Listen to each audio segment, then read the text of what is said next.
Olá, pessoal. Boa tarde, tudo bem? Bom dia, boa noite. Eu não sei que horas você está vendo esse vídeo, mas eu sei que se você está aqui na nossa segunda aula, eu estou muito feliz. Então, sejam bem-vindos. E ontem, a gente vai sempre fazer assim, tá? Na aula seguinte, a gente vai fazer um resumo da aula anterior e vai entrar na aula. Então, ontem, nós vimos os três passos, né? As três premissas básicas para você entender o que é a educação respeitosa. Uma forma de tratar as crianças respeitosamente.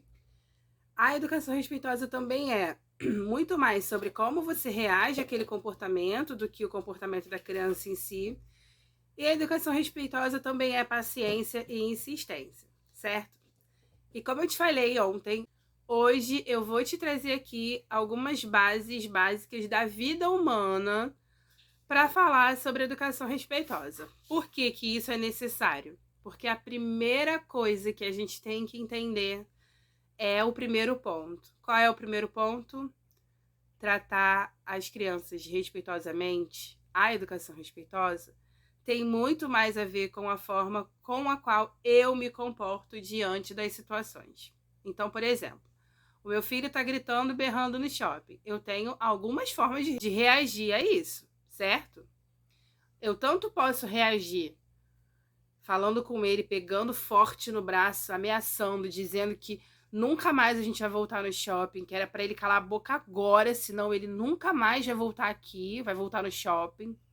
Ou eu posso abaixar na altura dele, olhar nos olhos dele, perguntar o que está acontecendo, abraçar, acolher, deixar ele chorar no meu colo. Se ele tá se debatendo demais, se ele não tá afim, se ele tá se jogando no chão, se ele tá batendo a cabeça na parede, no vidro, na pestre do restaurante, eu posso segurar ele com força, amarrar, apertar e falar: você não vai sair daqui até se comportar. Ou eu posso pegar ele no colo, retirar ele do local e esperar ele se acalmar. Então, muito mais tem a ver com o que você sente. E como é que é isso, Mércia? É o seguinte: a gente, no nosso corpo, a gente sente a raiva no nosso corpo. A raiva, a vergonha. Tem pessoas que, quando estão com vergonha, ficam coradinhas, então começam a sentir a bochecha coradinha, quentinha. Tem pessoas que, quando estão com vergonha, dá um vazio aqui no peito. Tem pessoas que, quando estão com vergonha, dá um frio na barriga. A vergonha, a raiva também. Tem pessoas que sentem a raiva aqui na garganta, que fica apertando. Tem pessoas que também ficam vermelhas de raiva, que sentem a raiva. Você precisa entender primeiro aonde você, no seu corpo, sente esses dois sentimentos. Mas por que esses dois sentimentos? Quando seu filho está fazendo uma birra, qual é o sentimento que te vem à tona? Qual é o sentimento que vem em você? Quando seu filho está fazendo uma birra? E a maioria das pessoas falaram raiva e vergonha. Então, esses dois sentimentos, essas duas sensações estão sim atreladas àquele momento em que você vê o seu boneco de porcelana, a sua princesinha, se tacando no chão do shopping, tá todo mundo olhando. Esses dois sentimentos de raiva, do tipo, caramba, o que eu fiz de errado? Que raiva que essa criança tá fazendo isso, sendo que eu não ensino isso pra ela. E o sentimento de, meu Deus do céu, tá todo mundo olhando, e agora o que eu vou fazer? Ai, meu Deus do céu. Vergonha. Esses sentimentos estão sim atrelados ao momento em que a criança tá lá se jogando no chão, fazendo o que a maioria das pessoas chama de birra, que a gente já viu que não é, né? Só para voltar aqui rapidinho, birra não existe. O que a criança tá fazendo ali é processando alguma questão que causou um descontrole porque ela ainda não sabia processar, ou porque ela não tem maturidade cerebral, inteligência emocional, ou porque não foi ensinado para ela como processar. Então ela não sabia processar aquela informação que o corpo dela estava recebendo. Pode ser a informação de frustração, quando ela pede alguma coisa e você fala não.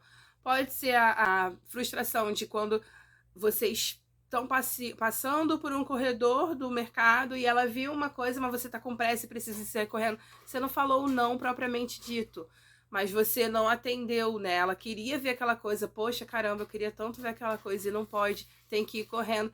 Enfim, a frustração infantil, né, o descontrole, esse descontrole que existe no corpo da criança, no cérebro da criança, pode vir de inúmeros gatilhos.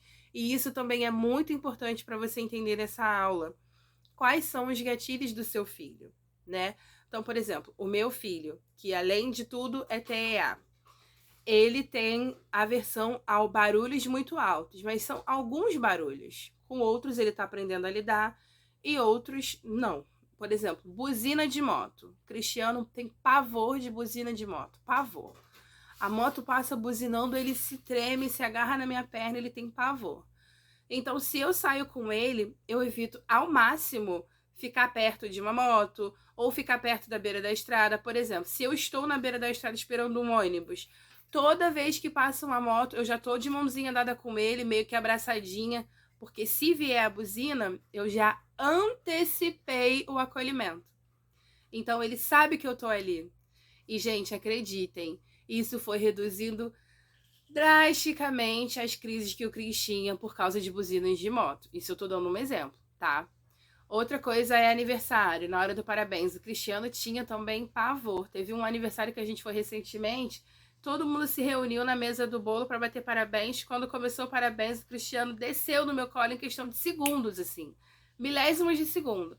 Desceu do meu colo e saiu empurrando todo mundo, fazendo o movimento de socar todo mundo. Foi uma coisa completamente inesperada, eu não esperava. Qual foi a minha primeira ação? Pegar o Cristiano, abraçar e tirar ele daquele ambiente que estava incomodando ele. Né? Então, por exemplo, parabéns, eu já sei que ele vai ficar assustado, e o que eu faço hoje em dia? Eu me coloco na frente dele, abaixada, ajoelhada junto com ele, vamos lá, filho, cantar parabéns? Parabéns. E aí a gente canta parabéns juntinho, eu e ele. E mesmo assim, às vezes acontece dele ter uma crise, porque ele não tá sabendo processar o que tá acontecendo ali naquele momento. Certo? Então, é por isso que a gente tem que entender que às vezes, muitas das vezes, a forma como a gente reage é da gente.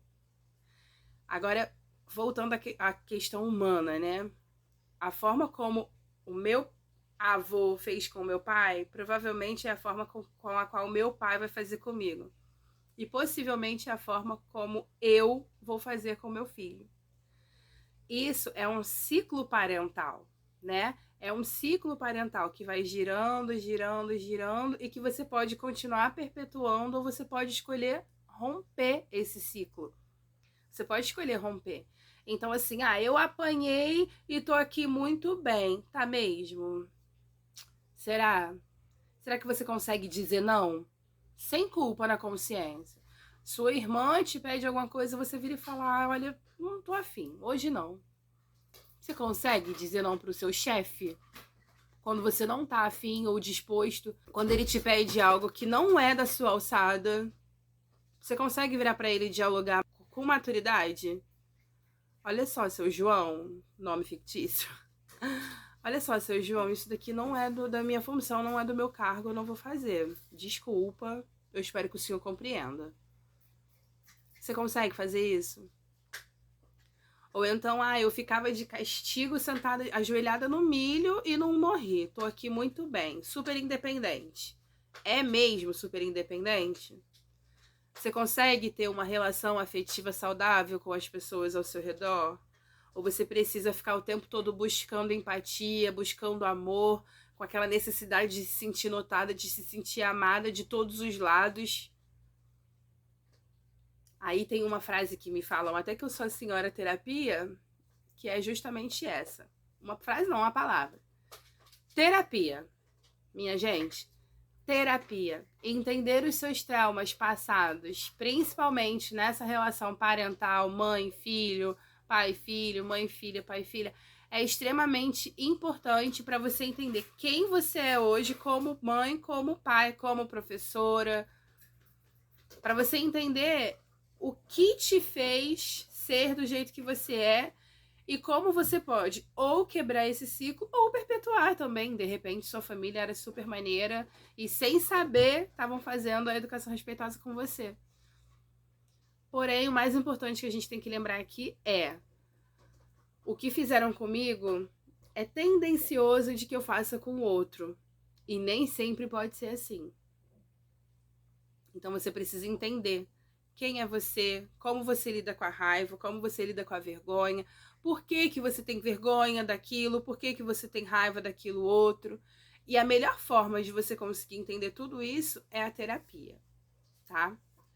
Eu tenho algumas psicólogas que são da minha equipe, que a gente trabalha juntas, a gente se indica. E se vocês precisarem, só perguntar que eu indico, tá bom? Existe um serviço social também, para quem não pode pagar, que a gente trabalha junto, a gente se indica. E se vocês quiserem, precisarem, é só perguntar que eu indico, beleza?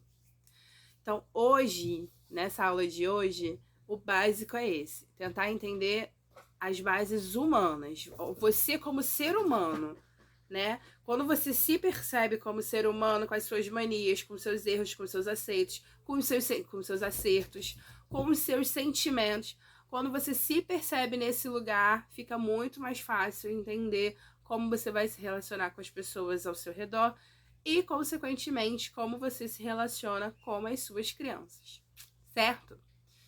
Então, amanhã a gente vai vir com algumas estratégias e aí eu vou trazer mais desse como deveria ser e como é. E vou trazer algumas estratégias básicas também, que são assim, estratégias bases para todas as famílias, né? É o básico, o que normalmente toda família precisa.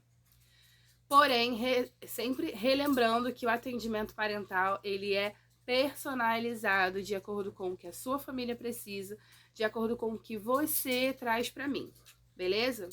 Não esquece, gente, de mandar esse vídeo para todo mundo, chama todo mundo para aula de amanhã que vai ser muito bacana, tá bom?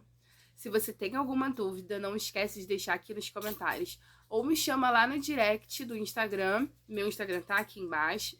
Me chama lá no direct do Instagram que eu vou lá e te respondo, beleza? Muito obrigada por terem me acompanhado até aqui e até a próxima!